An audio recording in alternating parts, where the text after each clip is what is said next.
Buenos días a todos, el Señor les bendiga en esta hermosa mañana de día domingo. Mi nombre es Jensen Sangüesa, uno de los pastores de la congregación, y voy a comenzar esta miniserie durante el mes de diciembre para poder enfocarnos en lo que dice la pantalla, lo que usted está viendo ahí como tema central del mes de diciembre, el corazón de la Navidad. Pero hay un título abajo, un subtítulo. ¿Lo alcanza a leer? Cristo en el centro, y ese cumple un doble propósito, ¿cierto? Cristo en el centro de nuestras vidas y Cristo en el centro, porque estamos aquí en Santiago Centro, ¿sí? Y queremos que desde aquí hacia afuera el Señor pueda ser proclamado y que las personas que nos van a escuchar, tanto los domingos que vienen como especialmente el 24 de diciembre, puedan conocer cuál es el centro de la Navidad, qué es el corazón de la Navidad. Y para eso vamos a comenzar desde el Antiguo Testamento, viendo cuál es el corazón de la Navidad. Y cada vez que nosotros abrimos el Antiguo Testamento hay que meterse algo en la cabeza, porque hoy día estamos en el 2023, ¿sí? Más o menos. El Nuevo Testamento fue escrito más o menos, terminó de escribirse en el primer siglo, hasta el año 90. Entonces, desde el 90 hasta el 2023... hay una distancia enorme, ¿o no? De tiempo. Pero ¿y desde el tiempo de Cristo hacia atrás en el Antiguo Testamento? Es decir, si hoy día estamos en el 2023, para nosotros es lejano el Nuevo Testamento, imagínate cuál lejano va a ser todavía el Antiguo Testamento. Entonces quiero hacer una preguntita doble para que la vayamos respondiendo rápidamente. ¿Qué cosas nos hacen diferentes hoy, aquí nosotros que estamos sentados, de esas personas del Antiguo Testamento? ¿Qué nos diferencia de ellos?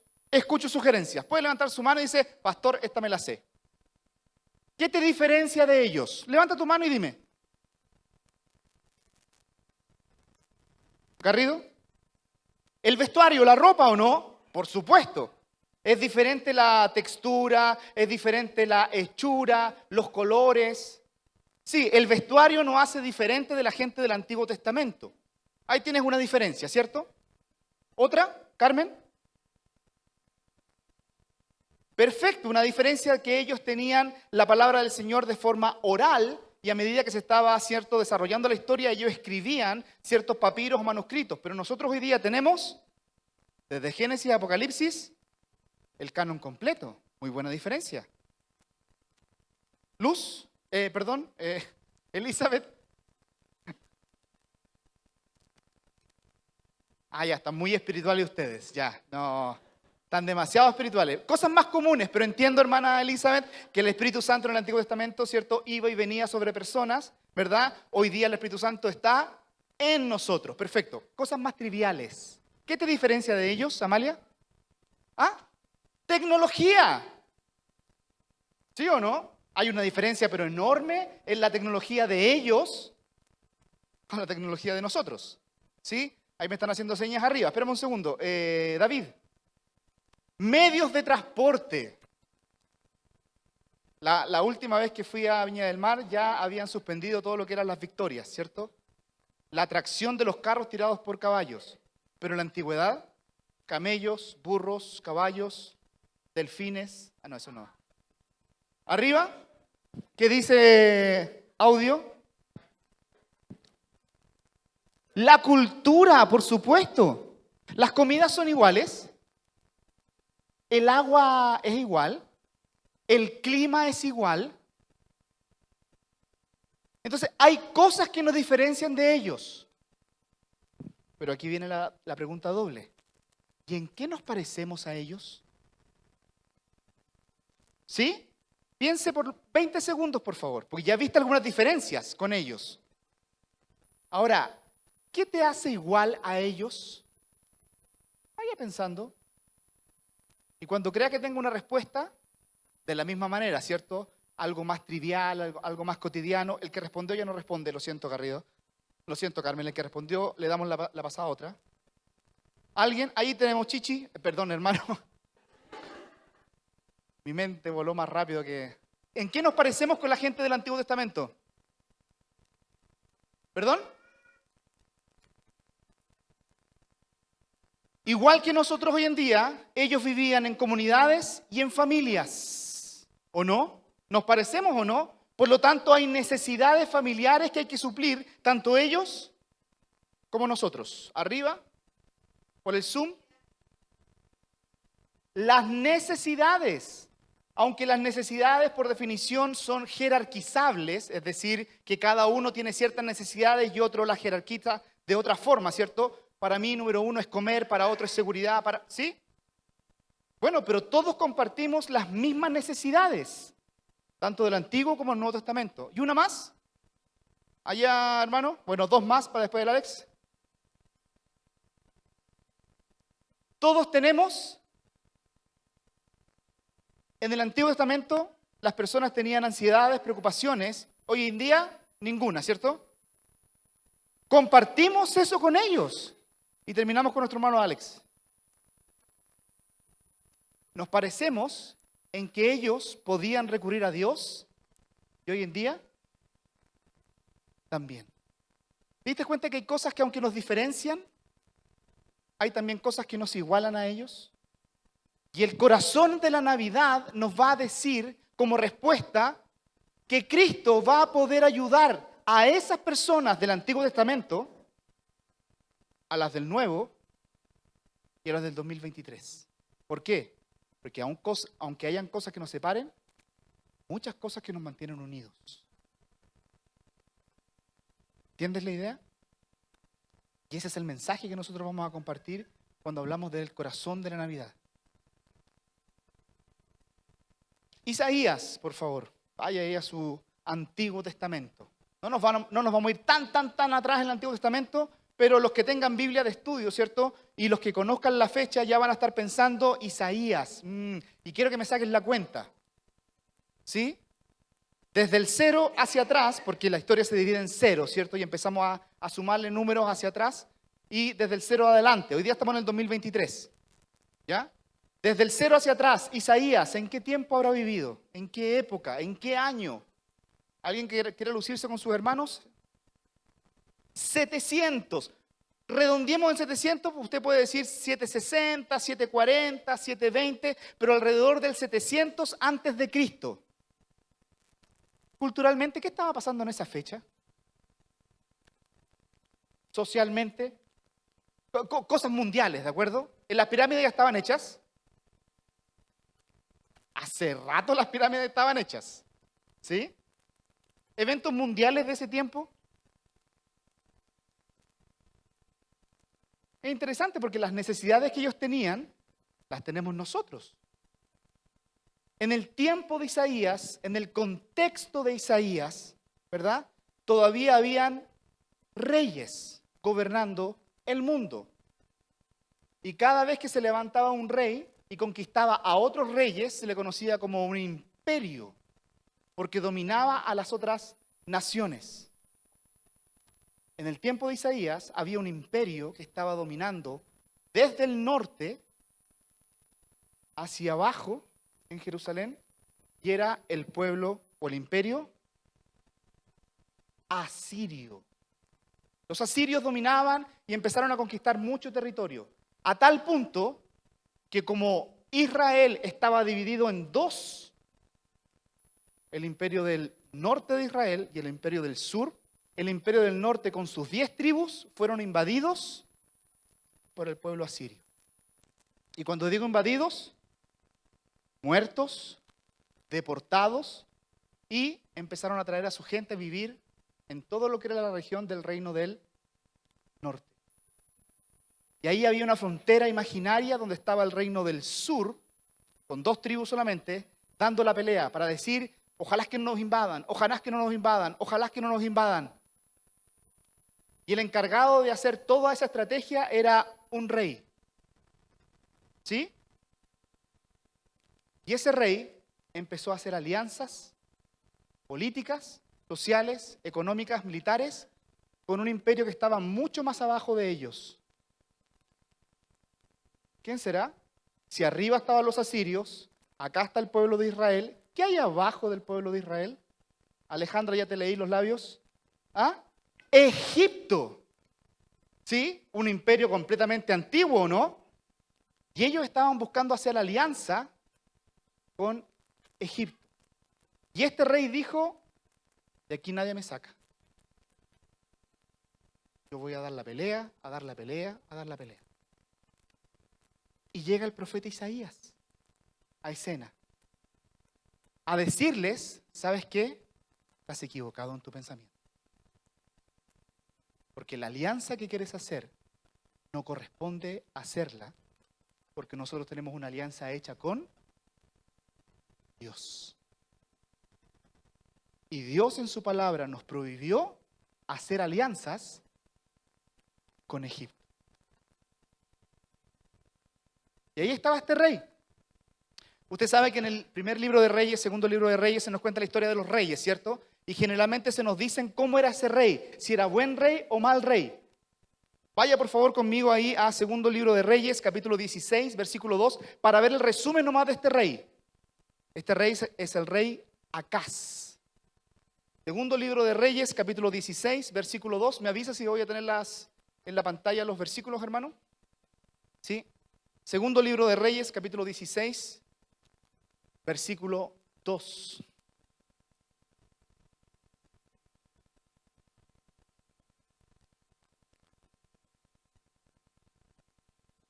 Acaz tenía 20 años cuando comenzó a reinar y reinó 16 años en Jerusalén, el reino del sur. Pero no hizo lo recto ante los ojos del Señor, su Dios, como su padre David había hecho. Hay otras cosas que se parecen en las sociedades de hoy con las antiguas, ¿o no? Tenemos buenos presidentes y de los otros. ¿Sí o no?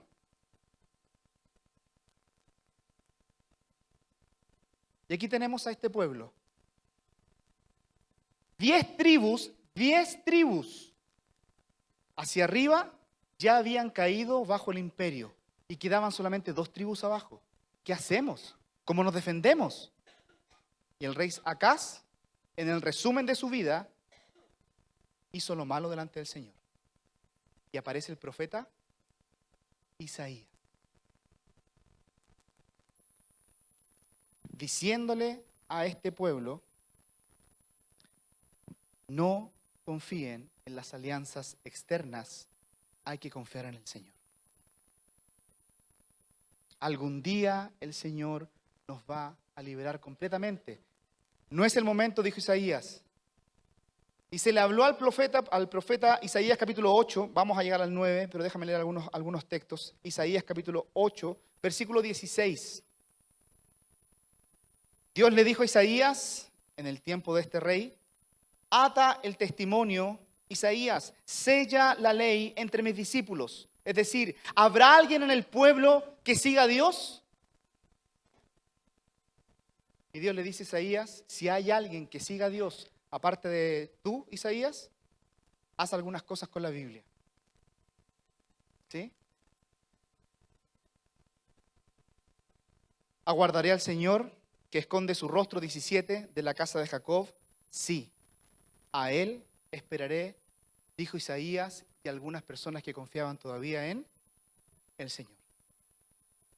La invasión viene, el desastre viene. ¿Y dónde va a estar puesta tu confianza? Fácil la pregunta para nosotros hoy día, ¿o no? Ellos tenían que decidir en quién ponían su confianza. Y nosotros hoy día tenemos que decidir esas cosas, ¿o no? Por supuesto, ¿en quién vas a poner tu confianza hoy?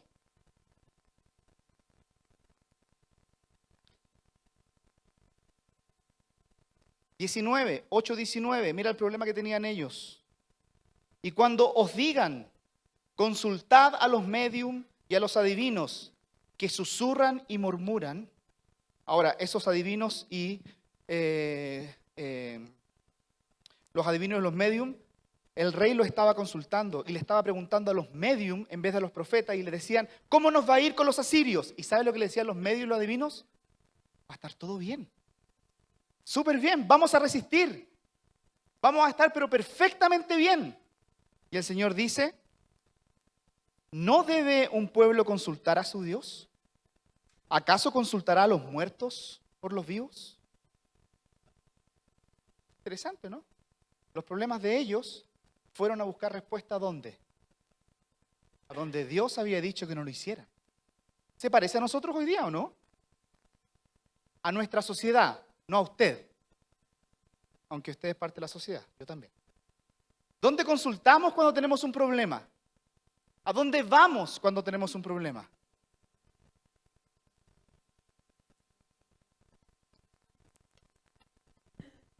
Versículo 22. Dios les dice a través del profeta Isaías: después mirarán hacia la tierra y he aquí tribulación y tinieblas, lobreguez y angustia, y serán lanzados a la oscuridad.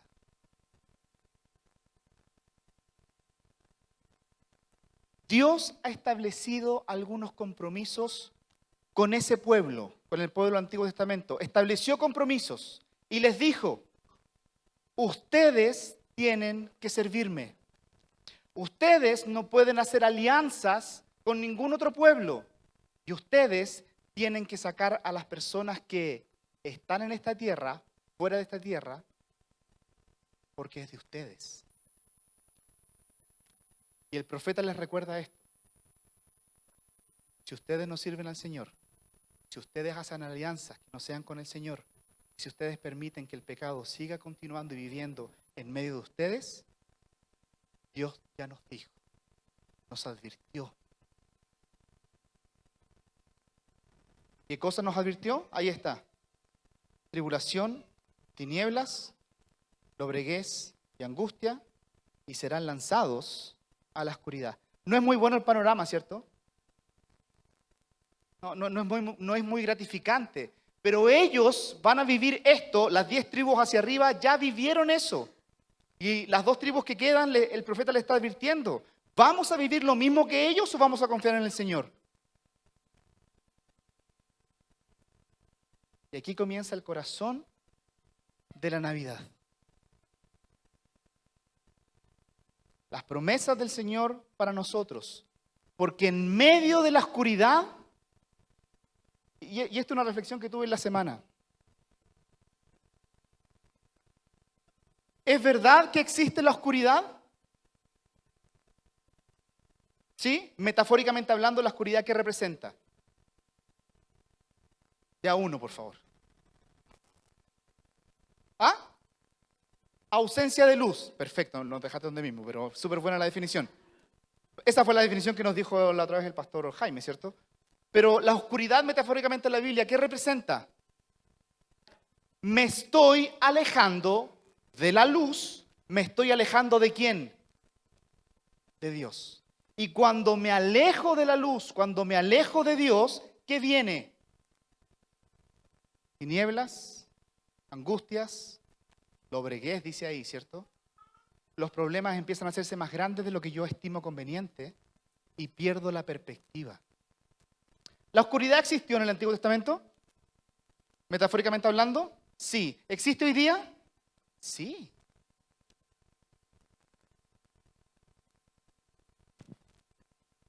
Pero lo hermoso de esto es que la oscuridad o los sufrimientos, los problemas, los conflictos, aunque es cierto,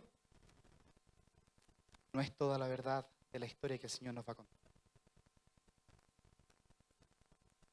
Y muchas veces nosotros caemos en esa oscuridad o en esas tinieblas y pensamos que esa es toda la verdad en mi vida. Que de esta oscuridad no voy a salir. Que de esta angustia no la voy a poder pasar. De estos problemas no los voy a poder superar. Aunque eso es cierto, no es toda la verdad. Y aparece el Señor. Isaías, necesito que le digas algo a este pueblo. ¿Qué cosa, Señor? Isaías capítulo 9. Los que saben más de Biblia dicen que el versículo 1 del capítulo 9 es la continuación en la Biblia hebrea del versículo 23. Es como que sigue la misma idea, pero nosotros lo hemos separado a través de otro capítulo. Y fíjate cómo comienza lo que Isaías tenía que decirle a ese pueblo, a esas 2 tribus, al rey, a todas las personas que estaban en esa condición o que iban a quedar en esa condición. Si te alejas del Señor, viene la oscuridad. Leamos del capítulo 9 en adelante de corrido, por favor, y después vamos a explicar. Pero no habrá más lobreguez para la que estaba en angustia, como en tiempos pasados. Él trató con desprecio a la tierra de Zabulón y a la tierra de Neftalí, pero después lo hará gloriosa por el camino del mar, al otro lado del Jordán, Galilea de los gentiles. El pueblo que andaba en tinieblas ha visto gran luz. A los que habitaban en tierra de sombra de muerte, la luz les ha resplandecido sobre ellos. Multiplicaste la nación, aumentaste su alegría. Se alegran en tu presencia como con la alegría de la cosecha, como se regocijan los hombres cuando se reparten el botín. ¡Wow! ¡Qué cambio de escenario!, ¿no? ¿Sí? ¡Qué cambio de escenario! Ahora la pregunta es, si el corazón de la Navidad es Jesús, y Jesús es luz, pero entre más me alejo de Dios, más oscuridad tengo, ¿cómo soluciono el problema? ¿Qué tengo que hacer para poder entonces estar en la condición que se describe como una promesa en Isaías capítulo 9, versículos 1 al 3? ¿Qué tengo que hacer? Que era la pregunta que el rey Sacás tenía que responder.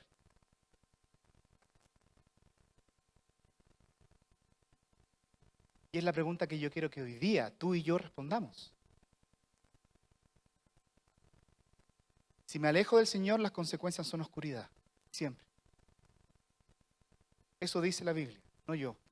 Cada vez que me alejo del Señor, comienza en mí un apagón de luz. Se lo puede leer en Efesios. Comienza la vanidad, el entendimiento se oscurece, y es una escalera descendente. Se apaga la luz. Por eso que la oración de Pablo era, para los efesios, estoy rogando al Señor que alumbre los ojos de vuestro entendimiento.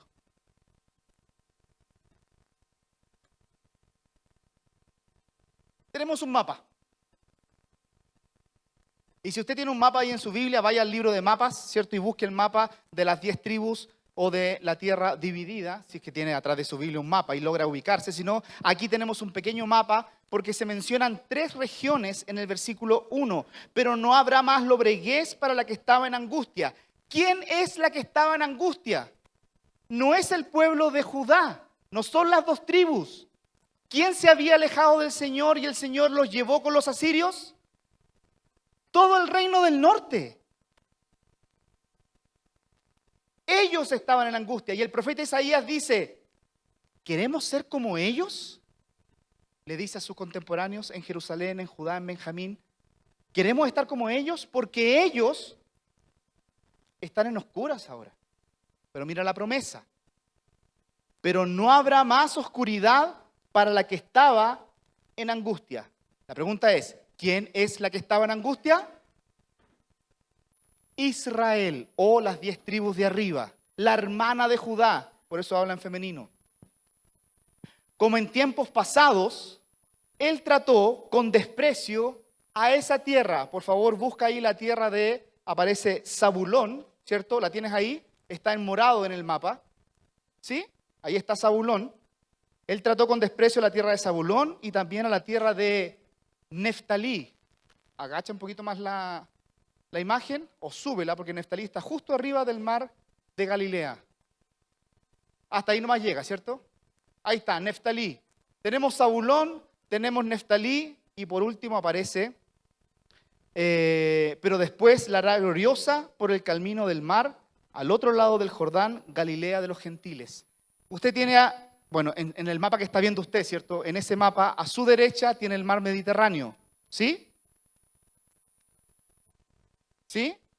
Y al centro usted tiene algo que está en celeste, que es un lago. Tiene varios nombres ese lago. En ese momento aparece como el lago Genesaret, el mar de Galilea. Es un lago. ¿Sí? Entonces, entre ese lago y el mar Mediterráneo aparece la tercera franja de tierra que sale descrita acá. ¿Sí?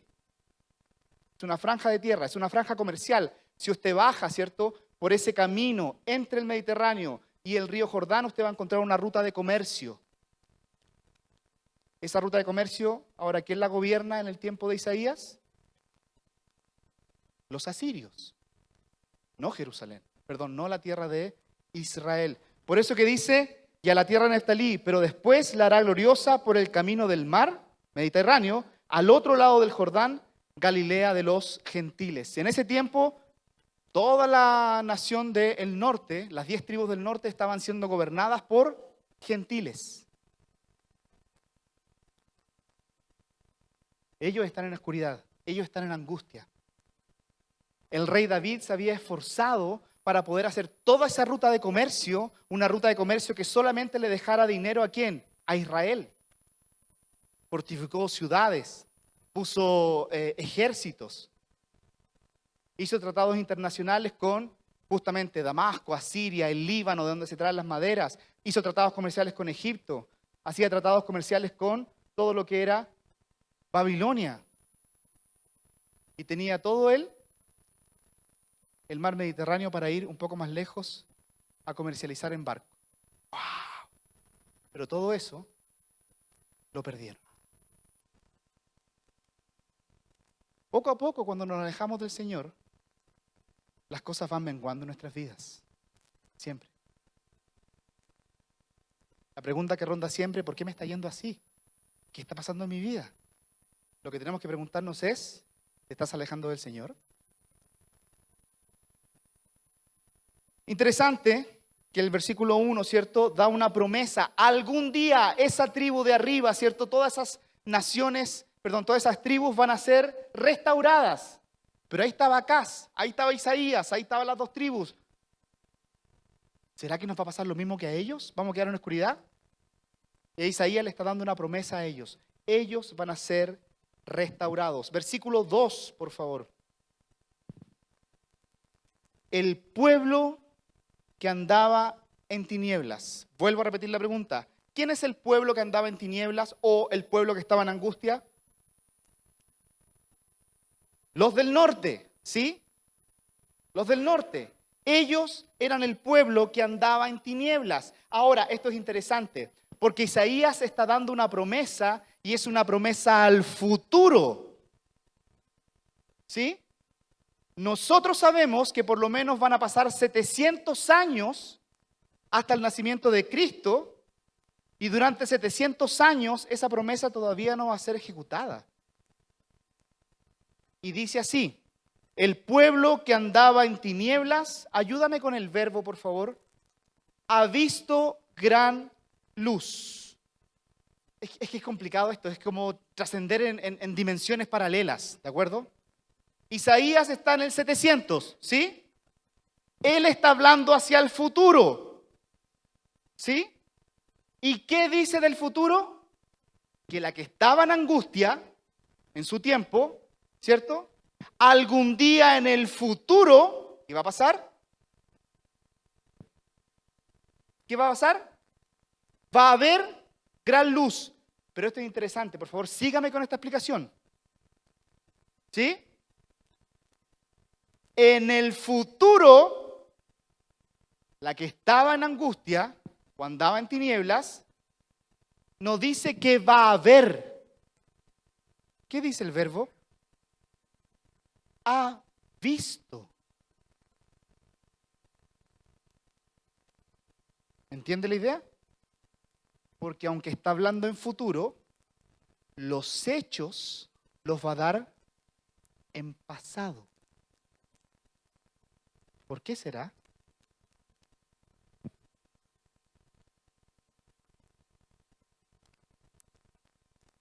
Lo voy a poner de esta forma. ¿En qué momento de la historia a Dios se le habrá ocurrido dar promesas?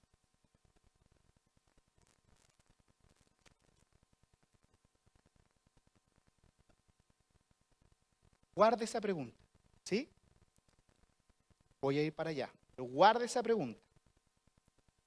El pueblo que andaba en tinieblas ha visto gran luz. A los que habitaban en tierra de sombra de muerte, otra vez, pasado, la luz les ha resplandecido sobre ellos. Y están las personas escuchando a Isaías, ¿cierto? Las palabras y dice, Isaías, momento, ¿me estás diciendo que esto no va a ocurrir ahora? No. ¿Va a ocurrir en el futuro? Sí. ¿Y por qué me dices entonces que ahora eso ya fue?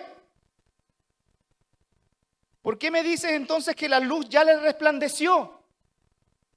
No entiendo, Isaías. Porque yo estoy ahora en el año 2023, ¿cierto?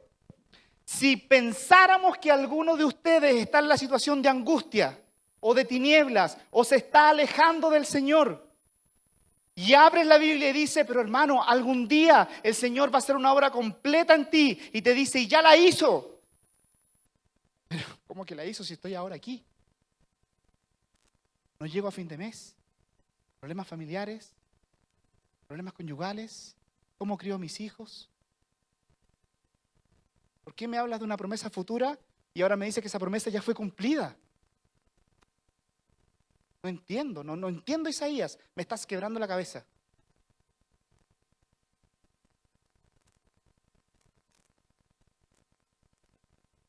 El pueblo que vivía, el pueblo que andaba en tinieblas, ha visto gran luz. Eso todavía no pasa en el tiempo de Isaías. A los que habitaban en tierra de sombra de muerte, la luz le ha resplandecido sobre ellos. Eso no pasa todavía, Isaías. Y algunas veces cuando estamos dando consejos bíblicos a los hermanos, les mencionamos promesas y los hermanos dicen, ¿me puedes dar algo más de qué aferrarme? Porque lo único que me estás diciendo es que algo que va a ocurrir mañana. Yo estoy aquí. Cuando le decimos, pero ese mañana el Señor ya lo cumplió. Lo único que te falta a ti y a mí es caminar hacia ese mañana, aferrado a esa promesa.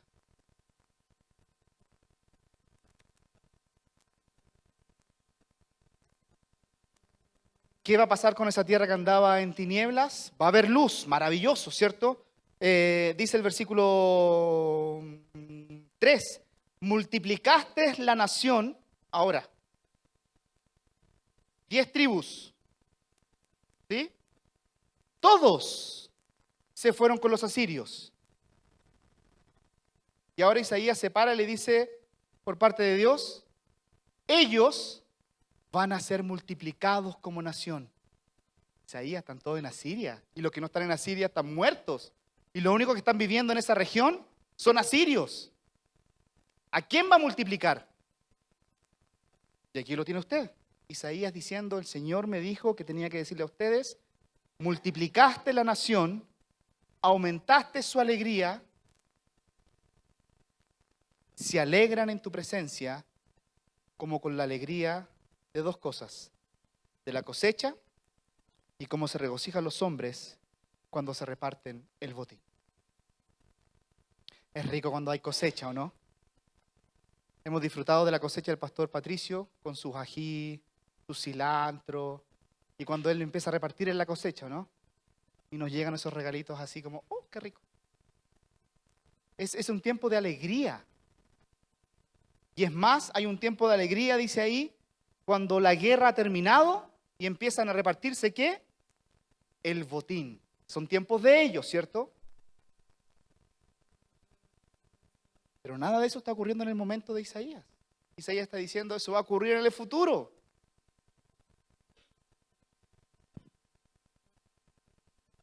Versículo 4. Perdón. Desde el versículo 4, 5 y 6, usted va a encontrar entonces la forma en que eso va a ser posible. Isaías, ¿cuándo va a ocurrir eso?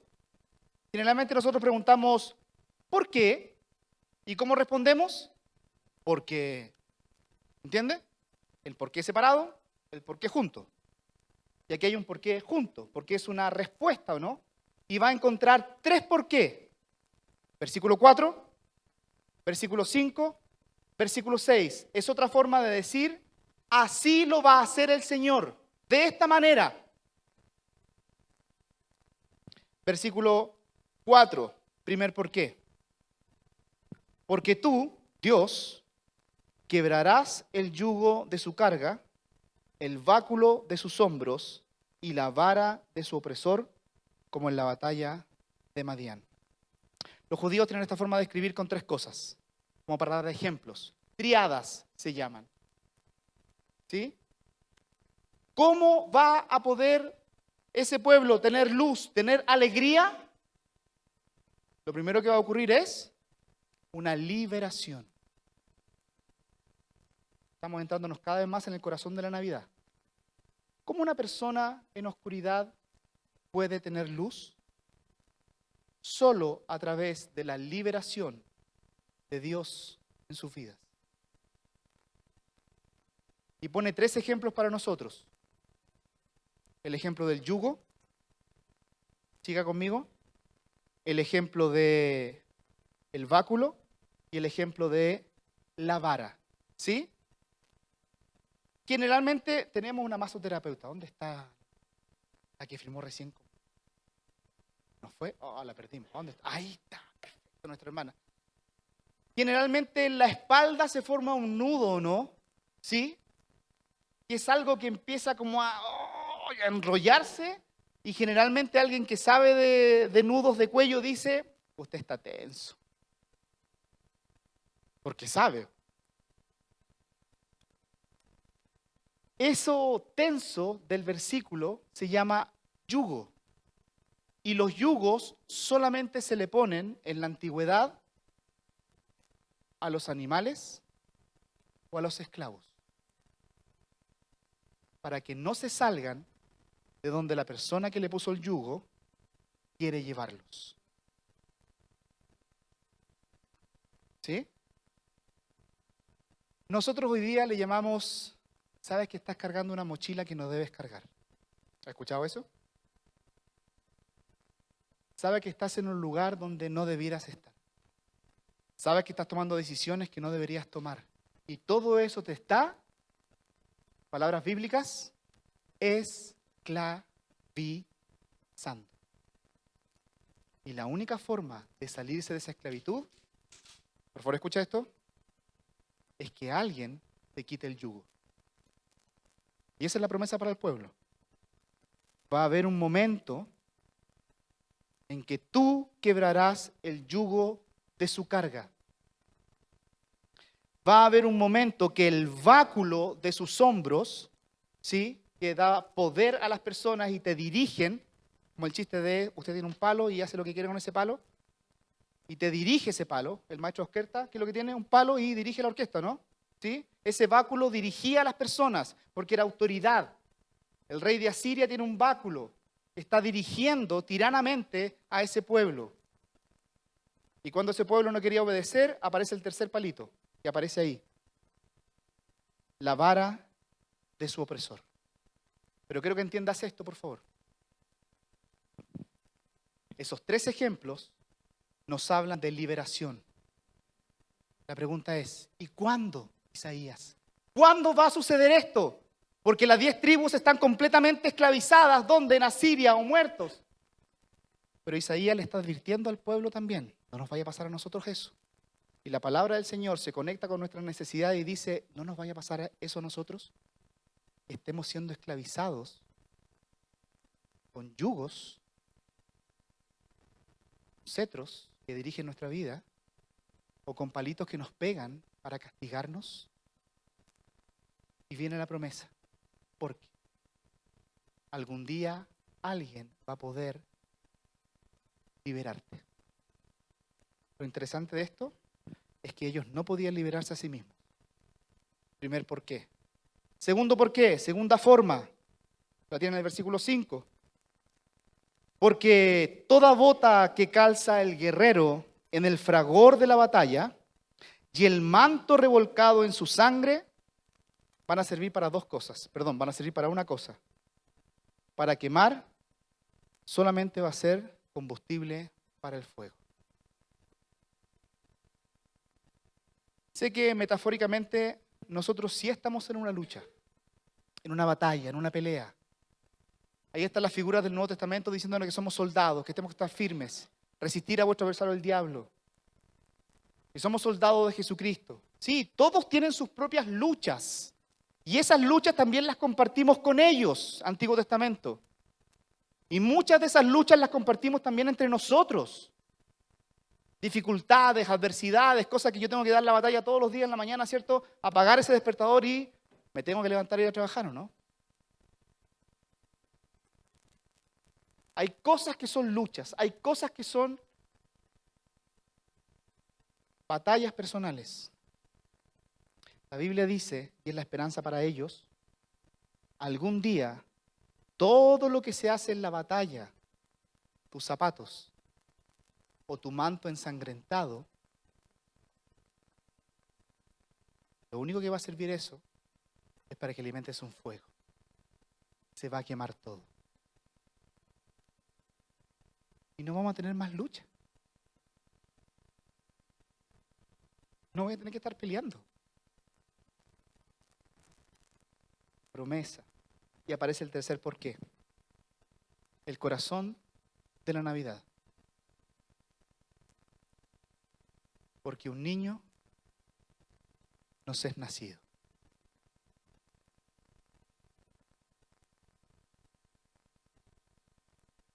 Porque un hijo nos ha sido dado y la soberanía reposará sobre sus hombros. Y el pueblo estaba escuchando. Algún día ellos van a ser liberados. Algún día ellos van a usar sus herramientas simplemente para alimentar un fuego. Algún día a ellos se les va a dar un regalo. Isaías, ¿cuándo?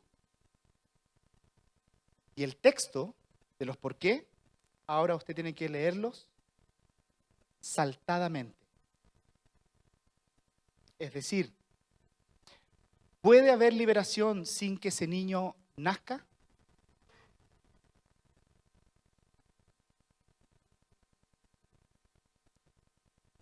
¿Van a cesar las guerras sin que ese niño nazca?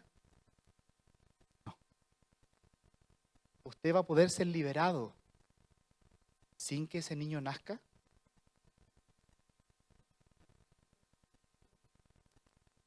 Y el tercer por qué responde, obviamente, para nosotros, el corazón de la Navidad y esa respuesta que andamos buscando.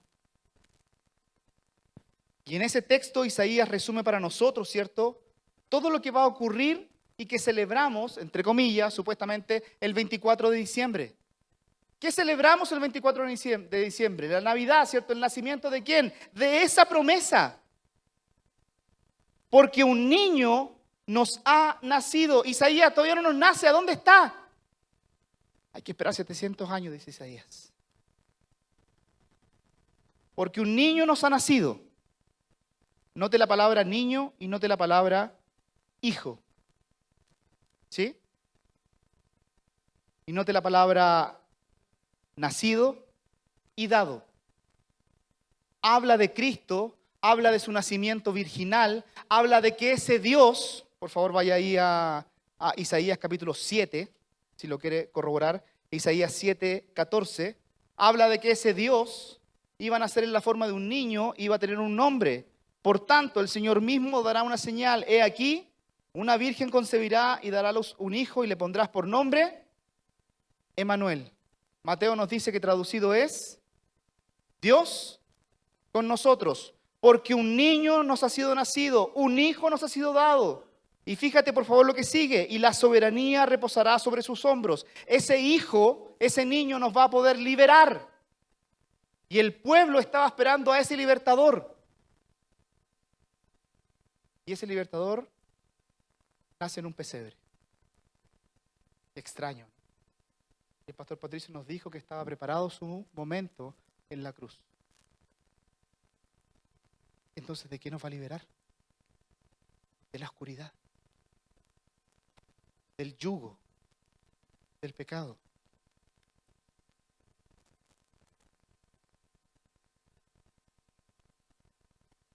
Y se va al versículo que sigue del 6, o terminando el 6, y se llamará su nombre.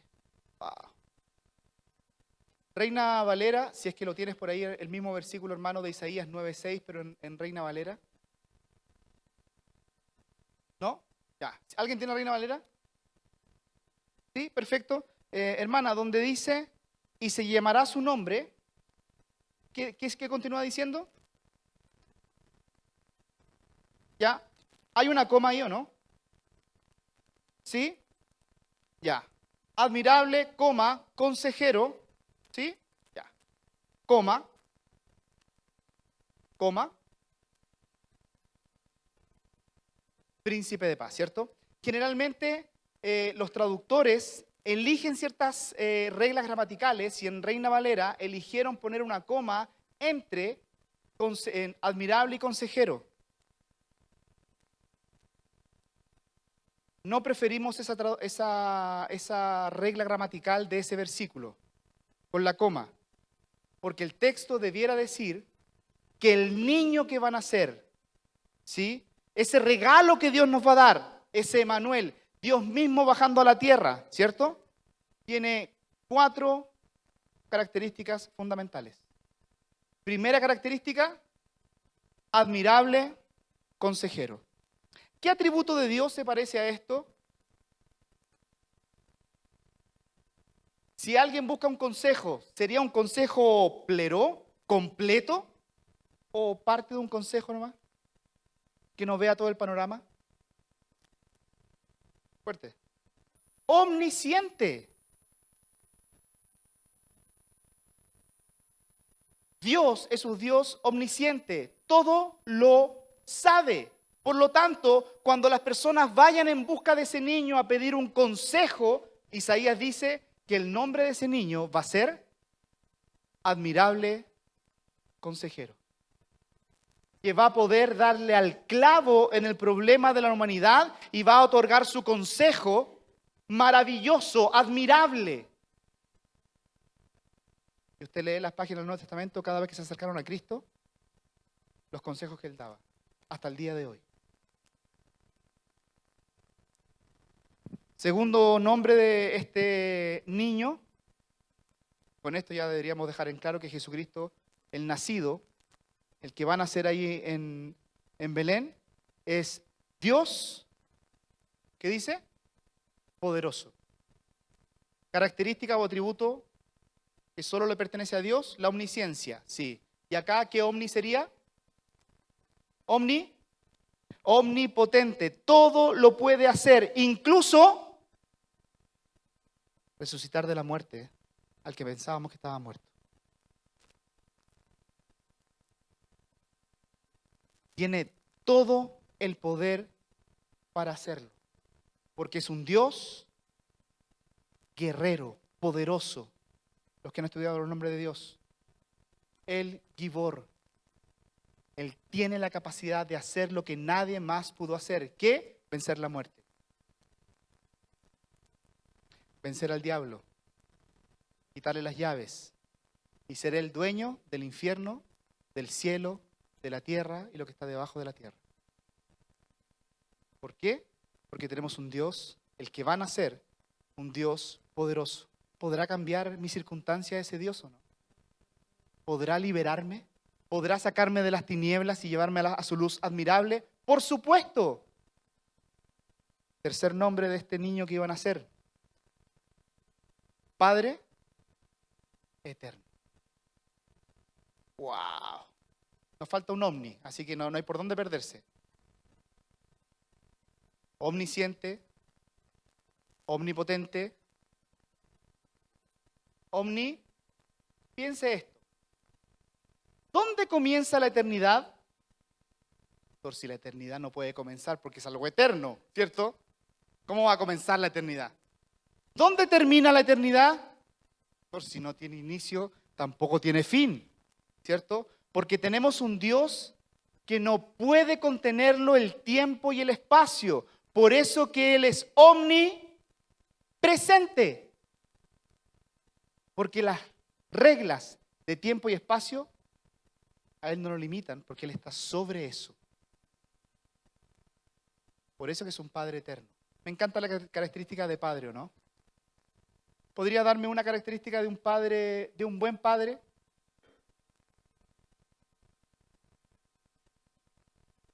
¿O la familia de allá no tenían necesidad de un padre? Por eso toma la figura de ese padre. ¿Qué hace un padre? ¿Tiene papá usted o no? Ya me estoy asustando. Mis hijos por último digan cualquier cosa, ¿sí? Algo. hace un padre? Perfecto, eso es un padre maravilloso. ¿Ah? Provee, perfecto. Por eso que Dios se le llama Padre. Porque Él es la fuente de nuestra provisión. ¿O no todo proviene de Él? ¿Qué hace un padre? Enseña, instruye, dirige, corrige. Palabra que no nos gusta, disciplina. Nos entrena, si quiere poner la palabra disciplina, ¿cierto? Nos entrena para poder hacer algo. Ese es el Dios al que nosotros estamos adorando. Siempre presente para satisfacer nuestras necesidades.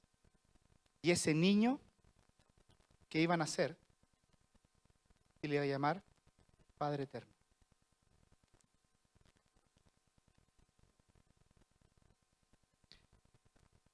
Y por último, el que más conocemos en tiempo de Navidad quizás, Príncipe de Paz. ¿Y para qué queremos paz en medio de la angustia? ¿Por qué necesitamos estar tranquilos cuando llega la luz? ¿Y por qué necesitamos estar tranquilos, que haya paz en medio de ciertos movimientos de nuestras vidas? ¿Por qué? Porque podemos pensar con claridad. Podemos reconocer de dónde viene el problema que estamos viviendo en ese momento. El niño que iba a nacer iba a dar, palabra del pastor Patricio, plenitud. Todo ámbito de cosas. Iba a dar plenitud de bienestar, de paz entre hermanos. Iba a reunir a su familia. Los va a gobernar, según lo que dice el versículo 7. Isaías nos explica entonces el corazón de la Navidad. La única manera de salir de una situación es confiar en las promesas que Dios tiene, aun cuando esas promesas tú no las puedas ver. Ellos tuvieron que esperar 700 años. Y terminamos con Mateo, por favor.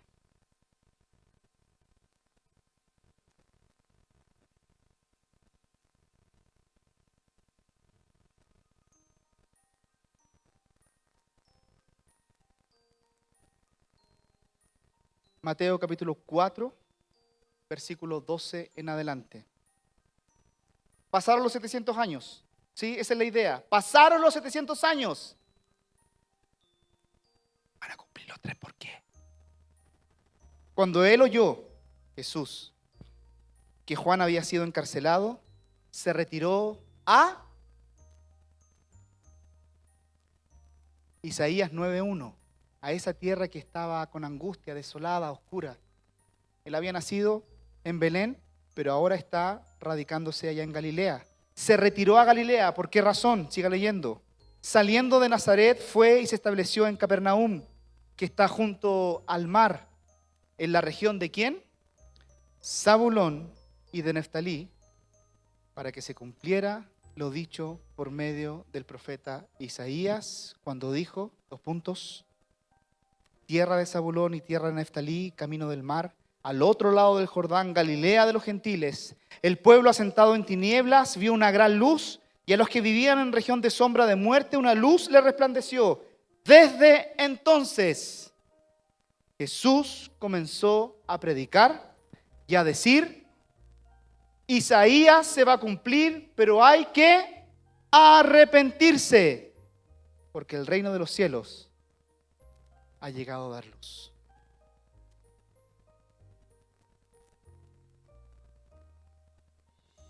¿Qué entiendes de la Navidad?